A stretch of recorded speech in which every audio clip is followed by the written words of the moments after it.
Today I'm going to show you how to recreate this fur effect within After Effects. I'm going to break this into 3 steps. First, I'll cover the basic setup of a fur layer, which you can apply to any project. Next, I'll go over the basics of animating fur, and finally I'll show you how to customize it all to recreate the effect for my thumbnail.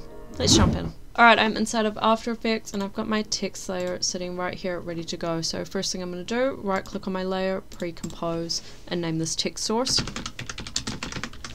So later on, move all attributes, later on when I want to make changes to this word, I can just come into text source, change it, and all of the changes will update, so that won't be a problem. Next, I'm going to go to Effects and Presets and type in CC Hair. Drop this onto my layer. So I'm just going to run through this effect. You do not have to copy this. Also, I've just realized I'm wearing the most annoying jacket. It's making all sorts of sounds, so sorry for that. This is kind of self-explanatory. The length is adjusting the length of the hair itself. Thickness is the thickness of each strand. The weight is kind of how it's being affected by gravity.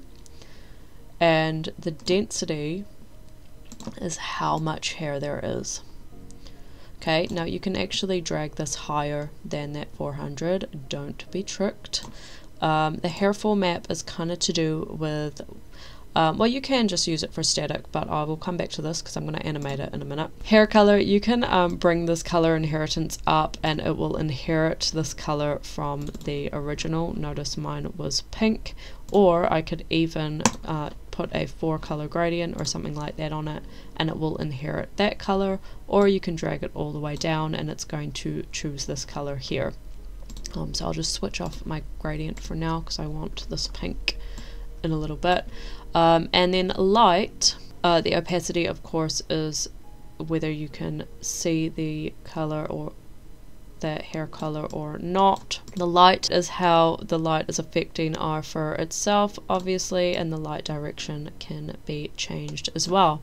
Last thing is shading, and this is how the material of the fur is kind of being affected by the light. So if you think of like metal being reflective and all of that stuff, like specular is going to make it more shiny and so on. Now obviously this is all going to change depending on your project, so you're going to need to run through and play around with it differently, but I will come back to my settings in just a minute. I want to talk about animating it.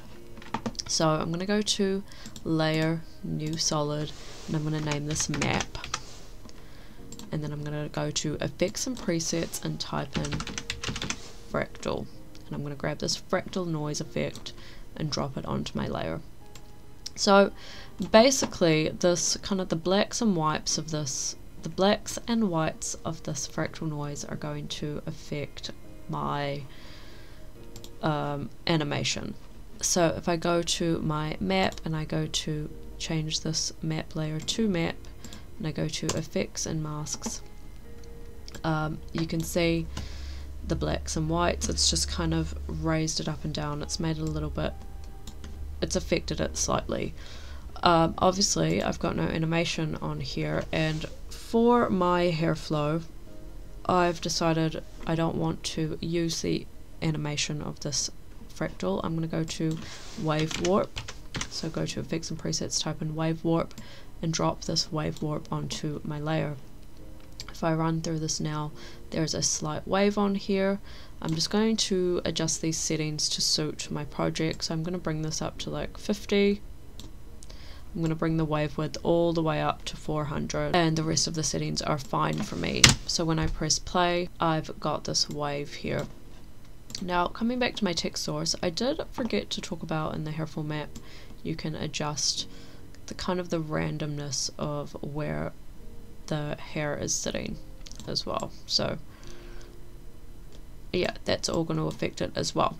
Now in regards to my map, I'm going to change my fractal noise settings. So this is what I've got. I'm not going to go over this too much because again, you're either probably doing this for a tutorial where you can just copy these numbers exactly, of course, or you're probably doing it for your own project and you're going to need to, you know, find your own numbers. I will just go over kind of, you know, contrast. I'll switch this on. contrast is going to raise the blacks and whites, of course, and brightness is going to change these effects as well. Once again, with the scale and the width, I've turned on the uniform scaling. Scale and the width can go way over and above the 600 that is here, and the influence is going to kind of adjust the look as well. But ultimately, this is what I have ended up with. I did actually just want to pin this. I don't love this bumps, so I'm just going to, on my wave warp, I'm just going to pin all edges. So that gets rid of those bumps on the top. And if I switch this off, this is what I've got. So that is the basic setup for animating fur. I'm going to go ahead and recreate my thumbnail. So on my text source layer, I'm just going to go through and change these effects, change these numbers. And that's looking a little bit different. Now to start producing all of the crazy colors that you've seen, I'm going to start duplicating my layer. So I'm just going to press Ctrl D to duplicate and change these again, and this is what I've got. You can see you can barely see the bottom layer poking through, but it is just adding a tiny bit of variety.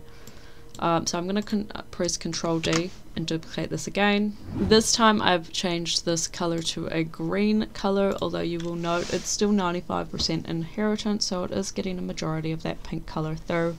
And then one more time I'm going to press Ctrl D.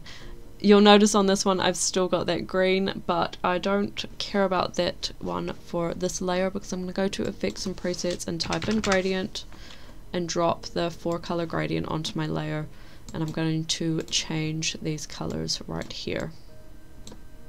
Right, you can see it's looking a little bit closer to this thumbnail. I'm going to add another layer now. I'm going to go to layer, new adjustment layer, and then I'm going to go to effects and presets and type in glow. And I'm going to change the threshold, radius and intensity. The threshold's going to come up just ever so slightly, 64.7. I'm going to bring the radius way up to like 107, and I'm just going to bring the glow intensity up to 1.1. There you have it. Make sure to check out this video right here to see what else you can do within After Effects. See you in the next one. Bye!